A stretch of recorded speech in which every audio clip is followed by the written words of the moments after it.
Nunca pensei que estaria aqui, escrevendo sobre o que aconteceu naquela noite. Sempre fui cético, alguém que acreditava em explicações racionais para tudo. Mas o que vivi no Lago da Névoa não pode ser explicado. Nem quero tentar. Só sei que preciso contar. Talvez seja um aviso para você. Tudo começou com um telefonema.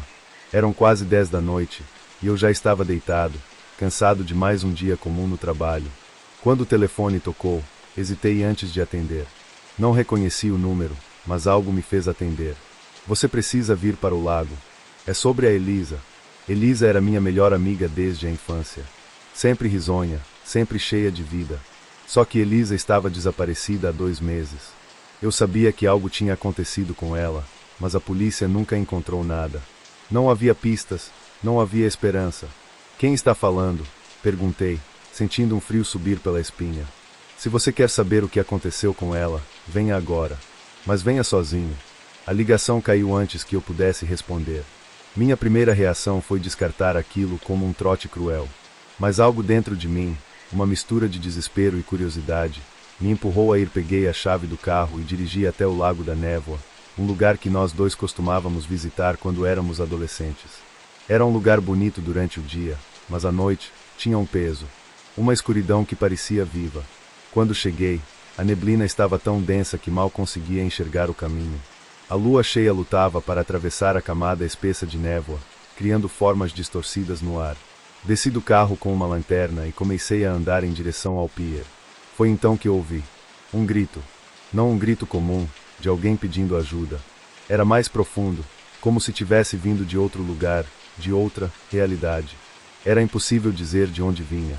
Ele parecia estar em todos os lugares ao mesmo tempo, ecoando pela água e pela floresta ao redor. Quem está aí? Gritei, minha voz soando fraca contra a vastidão da noite. Não houve resposta. Apenas o silêncio, pesado e opressor. Caminhei até o pier, sentindo o chão de madeira render sob meus pés. Lá no final, vi algo.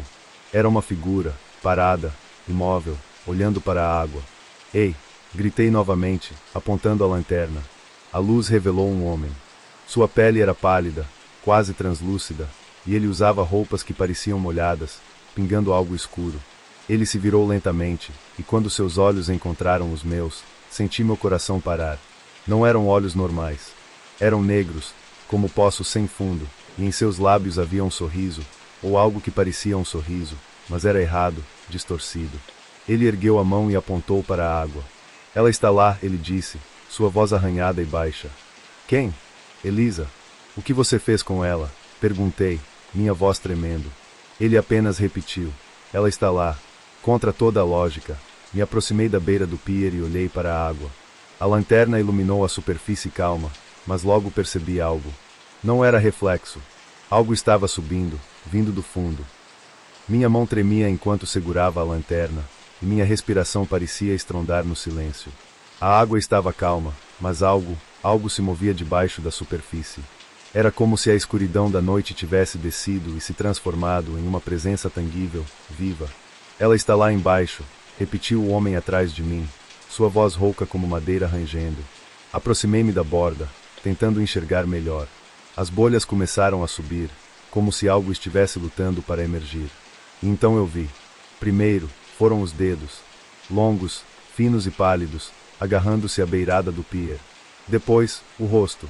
Meu coração parou. Era Elisa. Ou pelo menos, parecia ela. Seu cabelo, agora emaranhado e encharcado, pendia como algas.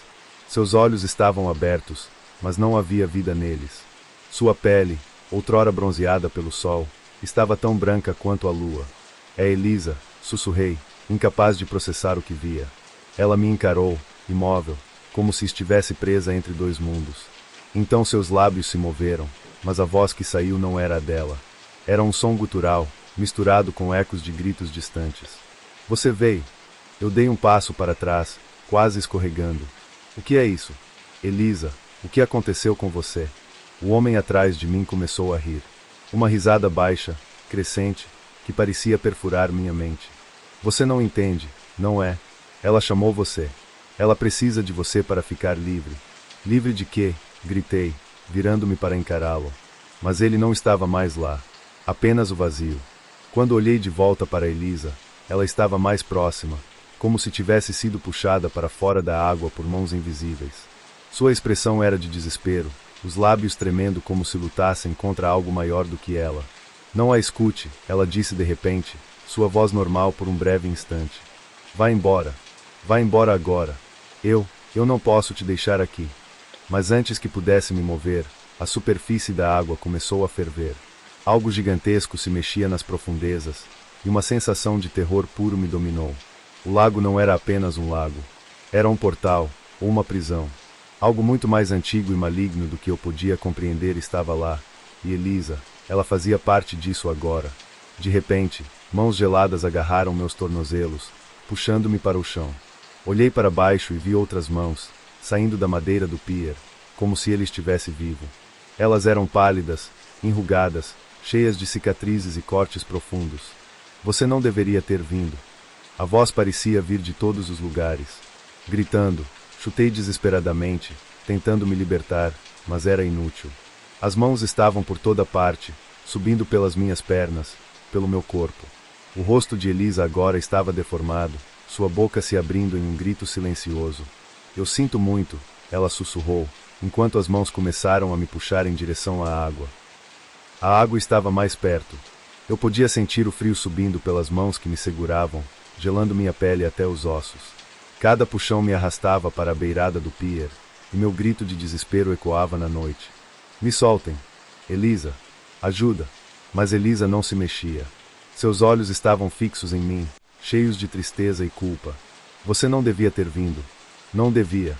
Minha mente girava em pânico, tentando encontrar uma saída. Com um esforço desesperado, estiquei a mão para a lanterna que havia caído ao meu lado. A luz ainda estava acesa, brilhando fracamente contra a neblina. Eu a agarrei, sem pensar, a apontei para as mãos que me seguravam. Assim que o facho de luz tocou as figuras pálidas e retorcidas, elas recuaram com um chiado horrível. O cheiro de carne queimada encheu o ar, e as mãos desapareceram na madeira do pier como se nunca estivessem lá.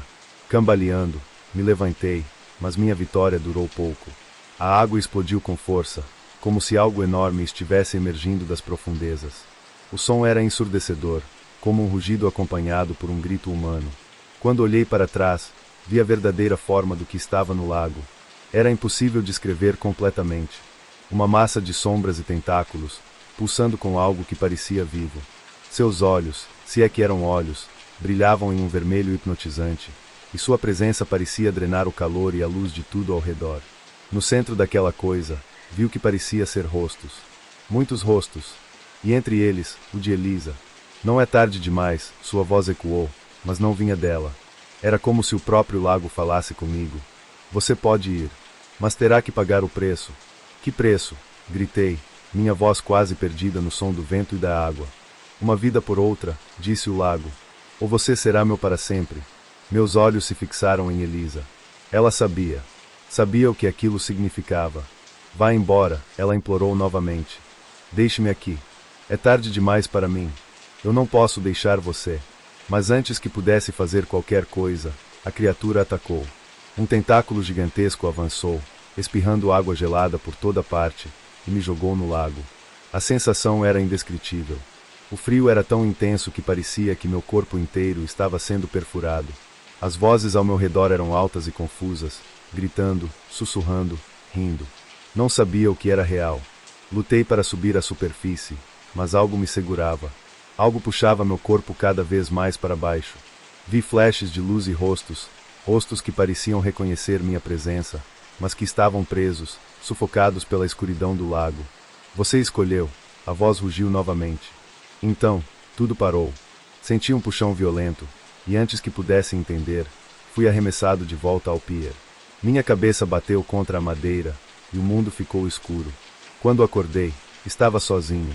O lago estava calmo novamente, coberto pela névoa. Elisa não estava mais lá. Nem o homem, nem a criatura. Levantei-me com dificuldade, o corpo dolorido e o coração acelerado. As marcas das mãos ainda estavam em meus tornozelos, vermelhas e profundas. Saí dali tropeçando, sem olhar para trás. Não sei como cheguei em casa. As horas seguintes foram um borrão de desespero e medo. Agora estou aqui, escrevendo isso, tentando fazer sentido do que aconteceu. Elisa não voltou. E sei que ela nunca voltará. Mas o lago ainda está lá, esperando. Não vá ao lago da névoa. Não atenda o chamado. Porque se você for, nunca sairá o mesmo.